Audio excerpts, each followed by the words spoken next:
Ses supporters scandent son nouveau prénom, Tom. Non plus Thomas, mais Tom Mulcair. C'est le début de la campagne électorale et alors commencent les promesses. Les conservateurs de Stephen Harper veulent imposer un péage nouveau sur le pont Champlain. Pour le NPD, il n'en est pas question.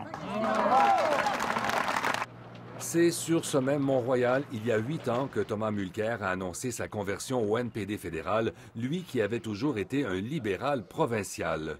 À l'époque de toute son histoire, le NPD n'avait fait élire qu'un seul député au Québec. Le geste de Thomas Mulcair apparaissait pour tous comme un suicide politique, sauf pour lui.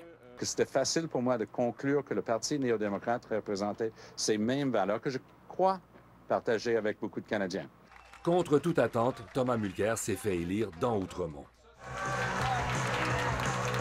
En 2011, le phénomène Jack Layton au Québec a eu l'effet de la Lune sur les marées et a créé une grande vague, 59 députés élus au NPD. Nous revoici donc, en 2015, à la ligne de départ. Ils sont là, ces inconnus de l'époque qui maintenant ont été députés pendant 4 ans. La plupart se présentent à nouveau. Être candidat du NPD au Québec, c'est devenu un poste convoité. Au moins 3 députés NPD sont fait battre lors de leur assemblée d'investiture. Et pour la prochaine assemblée d'investiture dans Notre-Dame-de-Grâce, il y a 8 candidats. J'ai tellement hâte que les progressistes du reste du Canada puissent se joindre aux progressistes du Québec pour former le premier gouvernement social-démocrate NPD dans l'histoire du Canada. Le NPD veut à nouveau profiter d'une vague au Québec. Nous, on a non seulement l'espoir de maintenir nos sièges, les sièges qu'on a gagnés lors de la vague en 2011, mais aussi d'aller chercher des nouveaux sièges.